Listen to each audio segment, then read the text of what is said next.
नमस्कार, बहुत स्वागत है आपका न्यूज 18 मध्य प्रदेश छत्तीसगढ़ में। मैं हूं आपके साथ ऋतु सिंह और बात हो रही है महिलाओं की, क्योंकि आज आधी आबादी को अपना पूरा हक मिलने जा रहा है और इस पूरे हक की बात करने के लिए हमारे साथ महिलाओं का पैनल जुड़ चुका है। सबसे पहले आपको गेस्ट इंट्रोड्यूस करा देते हैं। हमारे साथ जुड़ चुकी है नेहा दुआ जी, सोशल एक्टिविस्ट है। बहुत स्वागत है नेहा जी आपका। डॉक्टर शालिनी अली जी जुड़ चुकी है मुस्लिम राष्ट्रीय मंच से। डॉक्टर शालिनी जी बहुत स्वागत है आपका। मेरे साथ जुड़ गई है बरखा त्रेहन जी, पॉलिटिकल एनालिस्ट है। मैम बहुत स्वागत है आपका। ममता काले जी हमारे साथ जुड़ गई है। ममता काले जी भी पॉलिटिकल एनालिस्ट है। बहुत स्वागत है ममता जी आपका। और शुरुआत करेंगे क्योंकि चर्चा जो हो रही है विपक्ष का विरोध है, लेकिन इसके पीछे के तर्क क्या है, विरोध क्यों हो रहा है और महिलाओं का हक मिलना कितना जरूरी है। सबसे पहले शुरुआत बरखा जी मैं आपसे करना चाहूंगी। महिलाओं के हक की बात हो रही है, विपक्ष के अपने तर्क हैं। विपक्ष का कहना है कि सरकार भले ही कह रही है कि उसका मंशा साफ है, लेकिन इसी मंशा पर हमको शंका है क्योंकि इसी के जरिए जो है परिसीमन की कोशिश की जा रही है गलत तरीके से। देखिए, सबसे पहले मैं आपको ये क्लियर कर दूं कि मैं किसी पॉलिटिकल पार्टी को यहाँ रिप्रेजेंट नहीं कर रही। अब आते हैं आपके सवाल के ऊपर। मोदी जी जो हमारे देश के प्रधानमंत्री हैं, उन्होंने महिलाओं को बहुत सशक्त किया। आज महिलाएं जो इतना खोल के बात कर रही हैं, जो डेमोक्रेसी में पूरा पार्टिसिपेशन है उनका, जो भी है आत्मनिर्भर बनाया उन्होंने, बेटी बचाओ बेटी पढ़ाओ, ऐसे अन्य जो पॉलिसीज वो लेके आए, उसके लिए हम महिलाएं उनका धन्यवाद देती हैं, उन्हें कोटि कोटि नमन करती हैं। जब तक इस देश में सूरज चांद रहेगा तब तक उनका नमन हम करते रहेंगे और उनका ऋण नहीं चुका सकते। लेकिन बड़ा सवाल यहाँ पर आता है कि रिजर्वेशन महिलाओं को, महिला वंदन बिल, आखिर क्यों? जब महिला और पुरुष बराबर हैं, जब हम आर्टिकल 15 में यह पढ़ते हैं, कॉन्स्टिट्यूशन में हमारे लिखा हुआ है कि हम सब बराबरी के हकदार हैं, no discrimination on the basis of gender, तो फिर ये 33% की जरूरत क्या थी? ये woman appeasement bill, rat race of appeasement, ये अपीजमेंट की राजनीति आखिर कब तक चलेगी? ये महिलाएं ही हैं जो झंडा झुलाती हैं इक्वालिटी का, तो आखिर इक्वालिटी, और वो महिलाएं बहुत सक्षम भी हैं। मैं तो मानती हूं कि महिला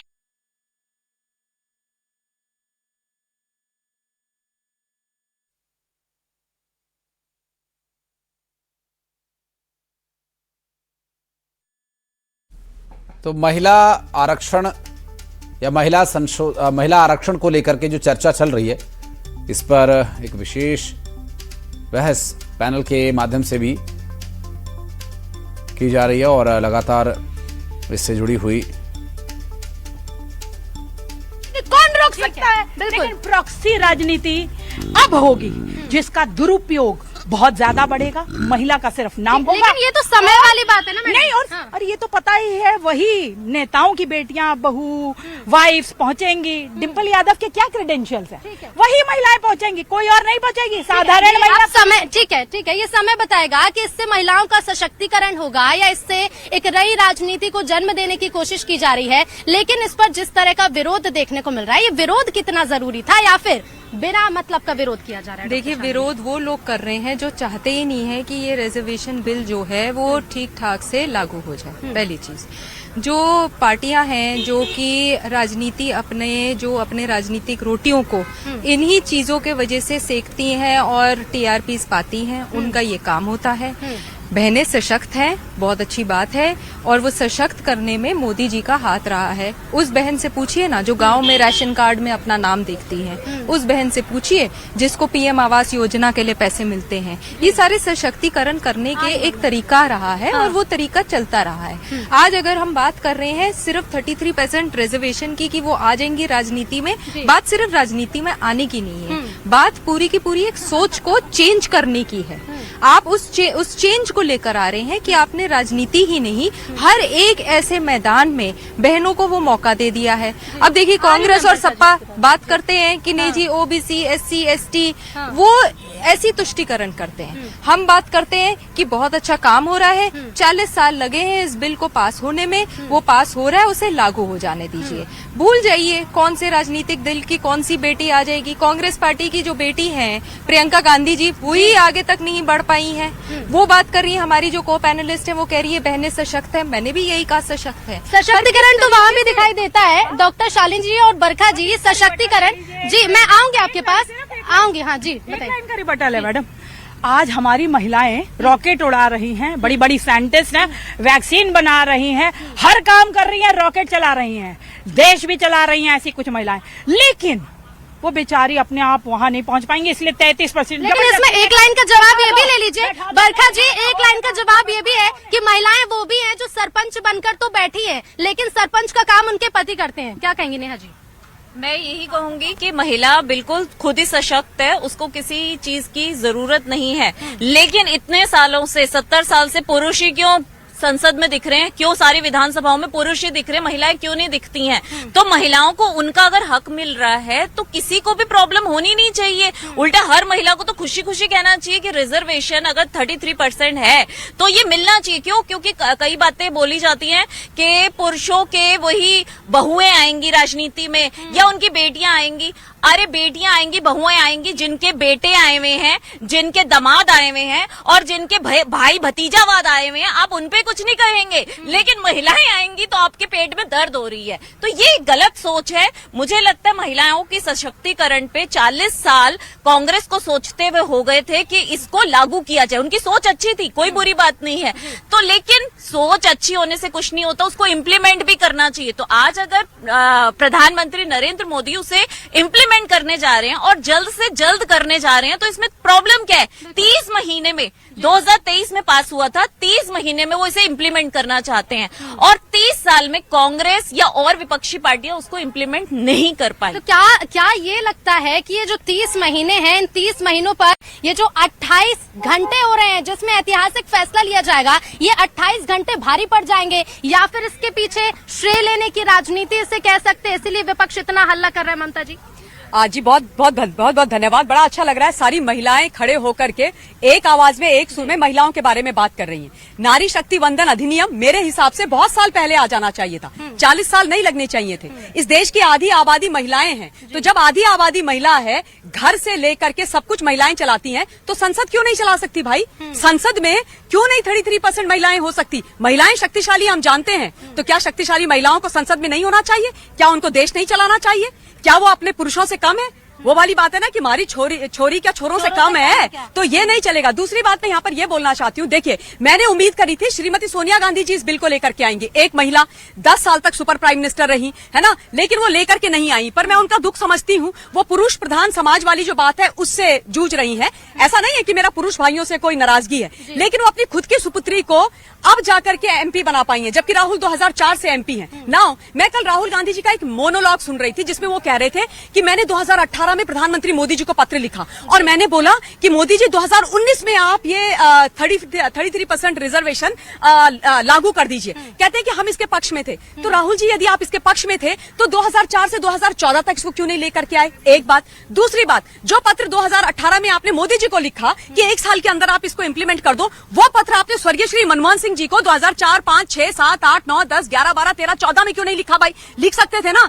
वो नहीं लिखने के लिए काफी समय की जरूरत थी। वो कोई समय की जरूरत नहीं थी। विल नहीं है, इच्छा शक्ति नहीं है, महिलाओं के साथ करना नहीं है। और वो कांग्रेस पार्टी, कांग्रेस विरोध कर रही है ना, वो कांग्रेस पार्टी जिसमें इन्हीं की जो नेत्री है सिमी रोजबेल, वो कास्टिंग काउच का इतना बड़ा आरोप लगा देती है। अभी वो एक मैडम सैयद हैं, उन्होंने बोल दिया कि हमारी राष्ट्रीय अध्यक्ष महिला मोर्चा ने हमारे साथ गलत कर दिया। वो महिलाओं का भला करेंगे? नहीं हो सकता। ठीक है, तो महिलाओं की भलाई के लिए आप कह रही हैं सशक्त महिलाएं हैं, जरूरत नहीं है कि उन्हें आरक्षण दिया जाए, वो बिना आरक्षण के ही सशक्त बन सकती हैं, खुद को प्रूव कर सकती हैं। लेकिन क्या आपको ये नहीं लगता बरखा जी कि एक रास्ता दिखाने के लिए एक नेतृत्व की जरूरत है? वो नेतृत्व जो संसद में बैठकर अपने फैसले सुनाएगा, वो महिलाओं का नेतृत्व जो संसद में अपनी भागीदारी दिखाएगा, तो देश की हर एक छोटी बच्ची को उससे प्रेरणा मिलेगी। देखिए, मुझे समझ नहीं आ रहा आप लोग इस चीज के पीछे पड़ क्यों गए कि अगर सिर्फ रिजर्वेशन लेगा तभी महिला पहुंचे। मतलब फिर तो वैक्सीन महिला को नहीं बनानी चाहिए थी, रॉकेट नहीं उड़ाना चाहिए था, स्पोर्ट्स स्टार नहीं होनी चाहिए, उसको तो रिजर्वेशन नहीं मिली है तो वो तो नहीं बन सकते। या कोई भी काम जो आज तक महिलाओं ने किया हो, बेहतरीन काम किया हो, आर्मी में भी आजकल महिलाएं हैं, तो वो तो अगर इस नजरिए से देखा जाए तो आरक्षण तो फिर हर दिशा में गलत बताएंगे। मैं तो वही कह रही हूँ कि आरक्षण से तो देश जूझ रहा था, उसे तो खत्म किया नहीं, एक और ले आ रहे। और महिलाएं ही सबसे पहले अपोज करती हैं, कहती हैं कि हमें इक्वालिटी चाहिए, इक्वालिटी चाहिए, इक्वालिटी चाहिए। तो ये इक्वालिटी के नाम पर धोखा है। ये धोखा है, ये धोखा बंद होना चाहिए। ये rat race of woman appeasement सिर्फ इलेक्शन के टाइम पे उन्हें ये बताना कि भाई तुम्हारे लिए हम 33% दे देंगे आरक्षण। लेकिन सिर्फ 2026 में तो इलेक्शन नहीं हो रहा है ना अभी ममता जी। कंप्लीट नहीं हुई, इससे पहले भी हुए, मेरे इसके को बाद भी हुए। कंप्लीट करने दीजिए। मैं कह रही हूँ कि मान लिया जी इसी आरक्षण से ही पार्लियामेंट की भलाई होगी, सारी महिलाओं की भलाई होगी, इसी से होगा। भाई वंस एंड फॉर ऑल, रोज रोज का रोना खत्म करो, 100% आरक्षण दो। प्रधानमंत्री एक महिला चाहिए हमें, देश को महिला प्रधानमंत्री चाहिए और 100% वुमन पैनल रखिए। सारी पार्लियामेंटेरियंस महिलाएं, ममता जी। देश बदल देंगे, ठीक। देश बिल्कुल आगे ले जाएंगे। देश की अब देश आरक्षण से आगे बदलता है, देश विरोध से आगे बदलेगा, देश किसी बिल के पास होने से आगे बढ़ेगा। क्या बोलेंगे नेहा जी? मैं यही कहूंगी कि आज अगर जैसे बरखा जी ने बिल्कुल बोला कि प्रधानमंत्री एक महिला होनी चाहिए, ये उनकी डिमांड है, तो किसने मना किया है कि प्रधानमंत्री महिला नहीं हो सकती? जब प्रधानमंत्री स्वयं नरेंद्र मोदी जी इस बिल को पास करवा रहे हैं और जल्दी इम्प्लीमेंट करना चाह रहे हैं, तो उनके माइंड में कोई मंशा तो रही होगी ना, कुछ करेंगे। दूसरा, आज राष्ट्रपति भी हमारी महिला है, हमारी वित्त मंत्री भी महिला है, तो उन्होंने और हमारा जो आपने ऑपरेशन सिंदूर देखा, दोनों महिलाओं ने लीड किया। तो इससे बड़ी प्रधानमंत्री जी क्या दिखाएं कि उन्होंने हमेशा महिलाओं के ऊपर पूरा विश्वास दिखाया और विश्वास पे वो पूरी खरी उतरी हैं। तो जो महिलाएं खरी उतरी हैं तो बाकी भी उतर सकती हैं। तो हमें तो अवेयरनेस भी करनी चाहिए, गांव-गांव जाके महिलाओं को बोलना चाहिए कि ऐसा कुछ आ रहा है, बिल पास हो रहा है, जिससे कि उनके मन में भी रहे, गांव वाली औरतों की भी, कि हम भी संसद जा सकते हैं। प्रतिनिधित्व बढ़ाने के लिए एक हक दिया जा रहा है, एक हक दिया जा रहा है, एक फेवर नहीं दिया जा रहा है। क्या कहेंगे? देखिए, बहुत सीधी सिंपल सी बात है, कुछ अच्छा होने को जा रहा है, कुछ एक्स्ट्रा ही मिल रहा है ना बहनों को, और उनके भलाई के लिए मिल रहा है। देश के सशक्त करना, सिर्फ हम बहनों की सशक्तिकरण की बात नहीं कर रहे हैं। इस देश को विकसित भारत की तरफ ले जाने के लिए हम ये कह रहे हैं कि जब बहनें हैं उनको आप मौका दे रहे हैं, तो मौका लेने से आप क्यों कतरा रहे हैं? पहली चीज। दूसरी चीज, अगर मौका मिल रहा है, कुछ अच्छा हो रहा है, उसको होने दीजिए, देखी जाएगी। ऐसे ह्यू एंड क्राई तो वक्फ के टाइम पर भी हुआ था कि देखिए जी सरकारें जमीनें ले लीजिएंगे और सरकार ये कर देगी, वो कर देगी। मैं ये नहीं मना कर रही हूँ कि बहनें सशक्त नहीं है। अगर सशक्त होने के लिए और बहनों को सशक्त होने के लिए अगर रिजर्वेशन बिल आ रहा है, तो इसमें बुराई क्या है? इसमें खामी कहाँ है? अगर हम कह रहे हैं कि सिर्फ बहनों को हम बस की फ्री सीट्स नहीं देना चाह रहे हैं, सिर्फ राशन कार्ड में उनका नाम नहीं चाह रहे हैं, सिर्फ मकान पे उनकी रजिस्ट्री नहीं चाह रहे हैं, ठीक है, हम चाह रहे हैं कि वो आके अपना जो एक सोच विचार है, एक दायरा बढ़ा रहे हैं। हम उस दायरा को बढ़ाने के लिए आप राजी नहीं हो रहे हैं। मतलब क्या सोच है आपकी? आपकी जो थॉट है, अगर आप MA पास हैं, तो आपकी जो मानसिकता है वो एक गरीब लड़की जिसने कभी स्कूल का चार दीवारी नहीं देखी, आप उससे कंपेयर कर सकते हैं अपनी आप को? आप अपनी आप को आज दिल्ली शहर में संसद के बाहर खड़े होकर ये सारी बातें बोल रही हैं। उन बहनों को बोलिए ना जिन्होंने स्कूल का क्लासरूम नहीं देखा है।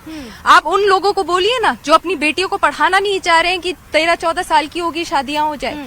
आप कहाँ की बात कहाँ लेकर जा रहे हैं? तो संसद से कुल मिलाकर एक एग्जाम्पल सेट करने की कोशिश है जो गांव-गांव तक, हर एक उस बच्ची तक और हर एक उस परिवार तक पहुंच सके जहां की महिलाएं आज भी सशक्त नहीं हो पाई हैं। बरखा जी कह रहे हैं कि सशक्तिकरण के लिए आरक्षण की जरूरत नहीं है, लेकिन महिला आरक्षण की आड़ में परिसीमन को लेकर सवाल उठ रहे हैं। विपक्ष का कहना है कि हम महिला आरक्षण के विरोध में नहीं है, हमारा विरोध है परिसीमन गलत तरीके से हो रहा है। देखिए, परिसीमन तो बहाना है, महिलाओं का सशक्तिकरण निशाना है। 100 बात की एक बात है। दूसरी एक महत्वपूर्ण बात मैं बोलना चाहती हूँ, जब भी देश के आदरणीय प्रधानमंत्री मोदी जी महिलाओं के भाई अभिभावक बनके महिलाओं के लिए कुछ अच्छा करते हैं, तो कुछ लोगों को तकलीफ क्यों होती है? मुझे अभी तक याद है जब खाते खोलने की बात आई थी जनधन योजना में, तब यह बोला गया कि जितनी भी महिलाएं हैं गांव-गांव में, है ना, उनके खाते खोले जाएं। तो याद है मुझे, ऐसे ही अर्थ का अनर्थ करने वालों ने चैनल पर आकर के बोला महिलाओं के खाते, गरीब अनपढ़ महिलाओं के खाते, जिन्होंने आज तक बैंक का मुंह नहीं देखा, जिनको कुछ आता नहीं है, उनके खाते खोलोगे? जो कमाती नहीं है उनके खाते खोलोगे? क्या करोगे खाते खोल के?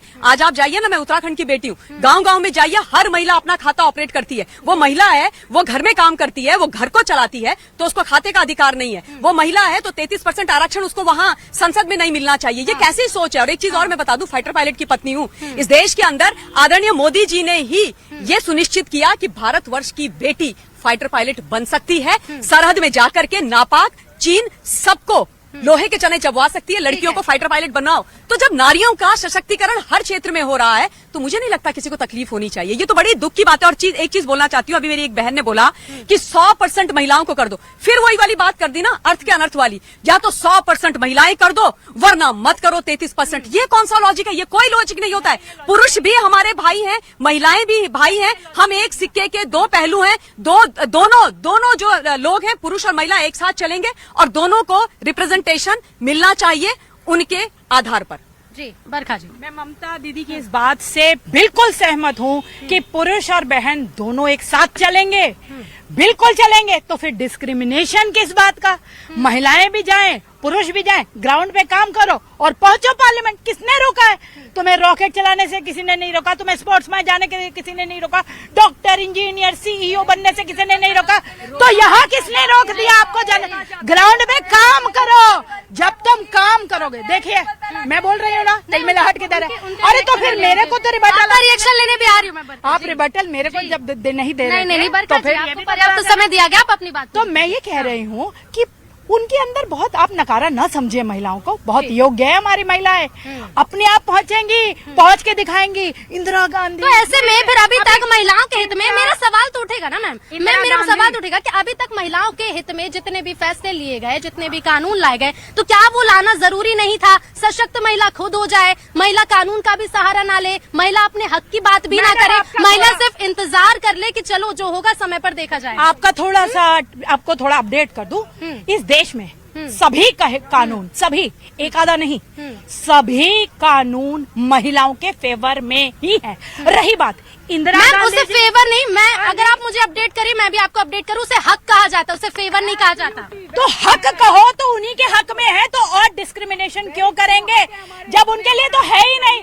अब रही बात इंदिरा गांधी जी, स्मृति ईरानी जी, ये निर्मला सीतारमण जी, मुर्मू जी, ये सब अपने आप नहीं पहुंचे। कंगना रनौत या ऐसी तमाम महिलाएं हैं जो पार्लियामेंट में पहुंची हो और अपना काम कर रही है। ठीक है, मैं ये बोल रही हूँ, ठीक है, लौटूंगी मैं। हमें अभी मेरा कंप्लीट नहीं हुआ। जी। तो डिस्क्रिमिनेशन ठीक है। और वुमन अपीजमेंट की राजनीति 21वीं सदी में हम रह रहे हैं, जहाँ महिलाएं कंधे से कंधा मिला के हर काम हम 21वीं सदी में सब कुछ कर सकते हैं। हम 21वीं सदी में एक ऐतिहासिक फैसले का समर्थन नहीं कर सकते हैं। हम बिल्कुल कर सकते हैं, हमें करना चाहिए।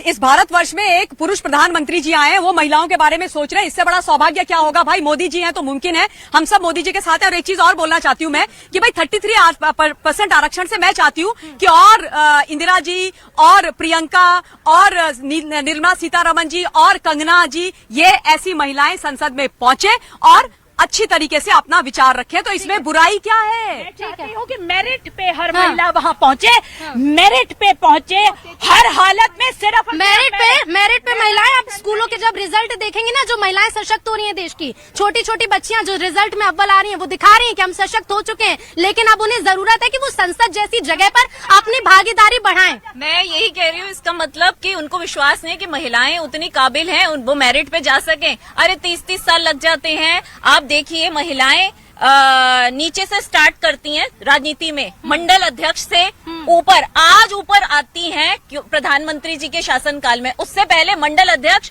और बस उससे ऊपर उन्होंने जाना ही नहीं। अगर पहले ये सब हो जाता कांग्रेस के टाइम पे, तो आज आधी से ज्यादा संसद में आपको महिलाएं दिखती। 200 हमें ये आरक्षण मांगने की जरूरत ही नहीं पड़ती।